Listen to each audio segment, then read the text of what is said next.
আওয়ামী লীগ সরকারের আমলে গুমের শিকার ব্যক্তিদের কিভাবে নির্যাতন করা হতো তা তুলে ধরেছে গুম কমিশনের একটি প্রতিবেদন। সেখানে উল্লেখ করা হয়েছে ভুক্তভোগীদের নানা রকম শারীরিক নির্যাতনের শিকার হওয়ার গল্প।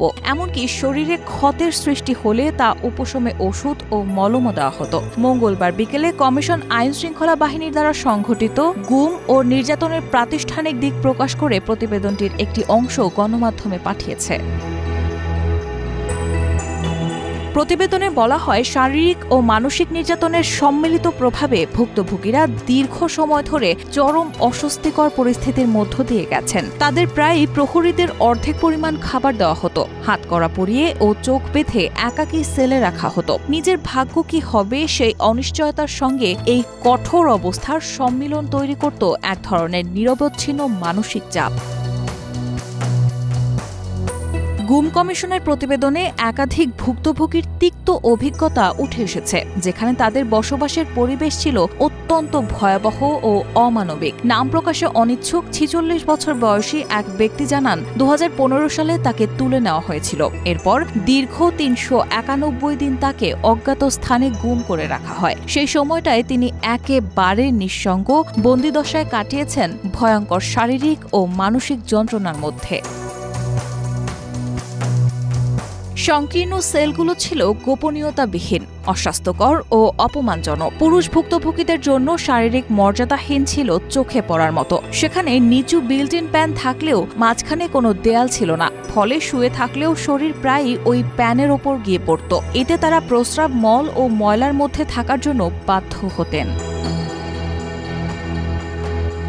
নারীদের জন্য ছিল বিশেষ ধরনের শাস্তি। ২০১৮ সালে গুম হওয়া ২৫ বছর বয়সী এক তরুণী জানান, তাকে ক্রুসিফিকশনের মতো ২ হাত পাশে বেঁধে ঝুলিয়ে রাখা হয়েছিল। তার ওড়না কেড়ে নেওয়া হয়েছিল আর জানালার দিকে মুখ করে ঝুলিয়ে রাখায় অনেক পুরুষ অবলোকন করত, যেন তাদের জন্য এটি এক প্রকার বিনোদন হয়ে উঠেছিল।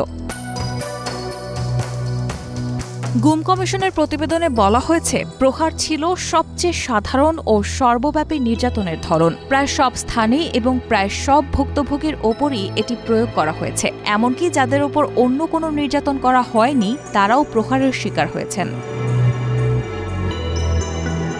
এছাড়া নির্যাতনের ফলে স্থায়ী আঘাতের চিহ্নগুলো ফুটে উঠত। ২৩ বছর বয়সী এক যুবককে ২০১৭ সালে অপহরণ করা হয়। এরপর থেকে টানা ৭২ দিন চলে নির্মম নির্যাতন। টর্চারের কারণে তার নাভির ২ পাশে আঘাতের চিহ্ন সৃষ্টি হয়।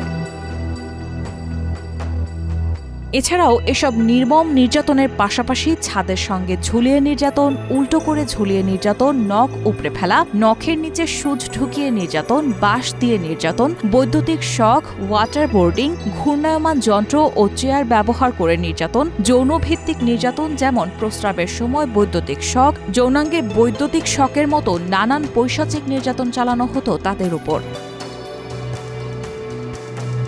গুম কমিশনের প্রতিবেদনে আরও বলা হয়েছে, গুম থেকে মুক্তিপ্রাপ্ত ব্যক্তিরা দীর্ঘমেয়াদী মানসিক ট্রমা ও শারীরিক যন্ত্রণায় ভোগেন, যা তাদের শিক্ষা, কর্মজীবন ও পারিবারিক জীবন ব্যাপকভাবে প্রভাবিত করে। নিরাপত্তা বাহিনীর দায়ের করা ভুয়া মামলার আইনি লড়াইয়ে একজন ভুক্তভোগীর গড় খরচ প্রায় ৭ লাখ টাকা, যা তাদের পরিবারকে আর্থিক ও মানসিক সংকটেও ফেলেছে। রায়হানা মুন, প্রবাস খবর।